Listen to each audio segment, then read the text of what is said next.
Hey guys, Josh the Retro Gamer here. I'm going to talk to you about some interesting things that you can do with the rechargeable Nintendo NES controller from Nintendo for your Nintendo Switch. Some great retro ideas that I knew you could play some of these classic games, but also a couple other things that's pretty cool. So check out the video.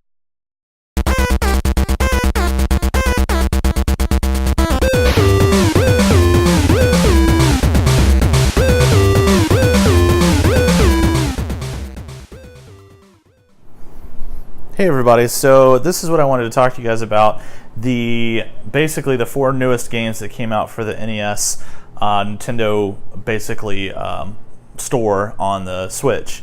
And these were Kid Icarus, the special edition, Punch-Out!, Star Soldier, and lastly Super Mario Bros. The Lost Levels. Now something interesting that I found about this particular release is especially this last one, because Super Mario Bros. The Lost Levels was, as most people know now, actually Super Mario 2. It never actually came out in the States as Super Mario 2, but in Japan it came out as Super Mario 2. So this is something that the kids here in the United States and in America didn't actually get to play until later on the Super Nintendo, when this was included as part of the All-Stars cart. But we never got a chance to play it on the Nintendo or with the original Nintendo hardware because the Super Nintendo wasn't backwards compatible. So all that to say, now we have a great option from Nintendo to play this on a Nintendo system with a Nintendo controller. So this is pretty exciting, and I'm really grateful for this. And there's been a few other games that I've played with this that aren't necessarily supposed to be included or be a part of what this can play with, including Mega Man, which I'm going to go into here in a little bit of the video. So anyway, we're going to check that out real quick and just kind of see how it plays. But to me, being the retro game nerd that I am, I thought it was pretty awesome that now I can play this on a system without having to use the Super Nintendo All-Star version, and also without having to use like a Famicom disk system or a Famicom with the Super Mario Bros. 2. So here we go. That is the bad mushroom, which we didn't have.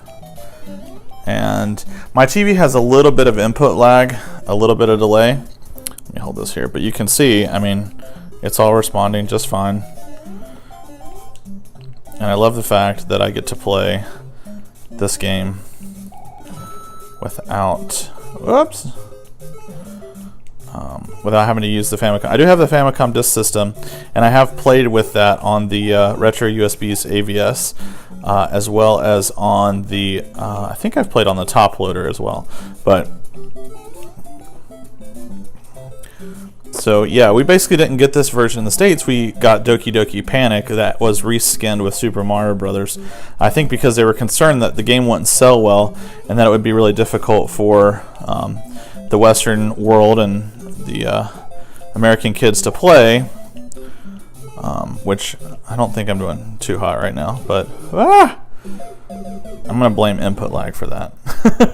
But anyway, pretty awesome. So if you haven't checked that out yet, go check that out. If you haven't gotten these controllers, you can get one set per basically a Nintendo account, and they give you two controllers that you can hook up and play to play these classic games with. But as I'm getting ready to go into here in a little bit, you can play a few other games that I don't know if they intended you to be able to play, but it's pretty fun. So here we go. The first game that you can play, which people may not have realized, is Mega Man 11 with the rechargeable NES controller. So as soon as I found out Mega Man 11 was coming out, I was like, I need to figure out if this is going to work with it. Nintendo, all they say is that this controller is supported, let me skip that, is supported by the NES Classic games, not necessarily any of their other games. So here we go. So I'm going to load the one that I have and just let you see kind of what's out there and kind of what you can do with it. So controlling it all through here right now. And it's funny because the way that the mapping, I think, is set up by default, but if not, I think you can control, I think you might have to go in and change the controller settings, but I was able to configure them to work basically. And I'll show you through some of the controls here. So let me hold it to this side. So basically you've got your typical move, so you can move back and forth. You've got your shoot, your jump. If you need to access R coil, you do have to press start, kind of like you did in old school, and select it, and then he'll show up. select right now takes you to your screen where you can do your controls, brightness, and you can see I've kind of set up as much of the controls as I can. The downside is you can use the speed gear and the power gear, but you have to, you got your little buttons up top here, so you can still use those.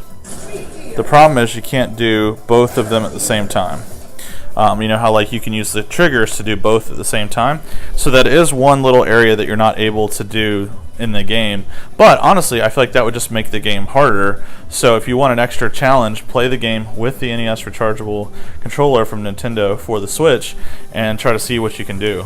But I mean, even like, let's see here, the slide. You can do the slides. I mean, everything you can do in the game, you can do here. I mean, everything you can do in the original Mega Man games, or at least you'd think you'd be able to do, you can do here that I've been able to find. So yeah, if you want that and you want just a little bit of an extra challenge, this might be a good option for you. So you got your charge shot still. There you go. And then like over here, I'm gonna have to do the rush coil, so I just have to start, press it, it drops down. There we go. So all in all, pretty cool. I haven't run into anything I wasn't really able to do other than, like I said, doing both the power moves at the same time. So pretty awesome though. Another one I found out you can use the NES controller on potentially is the Mega Man Legacy Collection. So let's go check that out. Alright, so Mega Man Legacy Collection. So I will say by default, you're going to have to go in and change the control options to set the button configuration. You can also do this when you're in the game, so I'll show you real quick. Basically, go select your game. Let's go over here. Let's do Mega Man 3. Why not? Actually, let's do Mega Man 4. Play. So, just gonna load up the game here. So it says plus to start, but actually the start button here worked as well for me. So maybe it's just mapped to it, but L is still your rewind. So if you want to get to the control settings, you can press select, and you can actually go here and choose to save the game, reset game, or set up the button configuration. And you're going to want to set the button potentially to the classic, jump fire. So you're going to basically want to set it up so that it's, correct on here. So I'll show you real quick. I just went and set mine up because when I first did it, it didn't work, and I have no idea which one of these you're supposed to do first, so I'm just going to pick one. But mainly just want to show off how the controls and how it works. But I do have a little bit of input lag on this TV, which is a little bit higher than most TVs. It's at like 55 or 60 milliseconds, which is annoying, so you can kind of notice it, especially in Mega Man. There's just enough of a delay to be annoying. But let's see. So yeah, I've got B set up to be my fire, A for my jump, and I'm gonna do the slide. This is when I had the charge shot. Do the charge shot.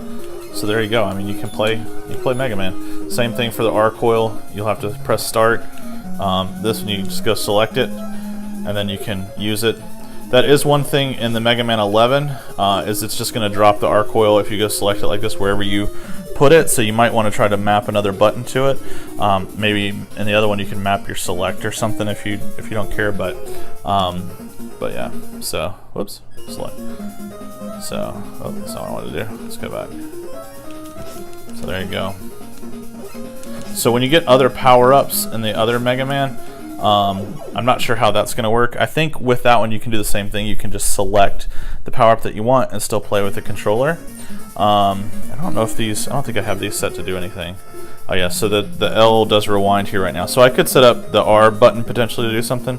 But again, like, I don't think they ever necessarily intended for this to work with the NES controller, but it does, and I love it. So you should check that out if you haven't. Let me know if there's any games that you found out work with the rechargeable NES controller from Nintendo for the Switch, and what games you like to play with it, and how you think you could use it in the future.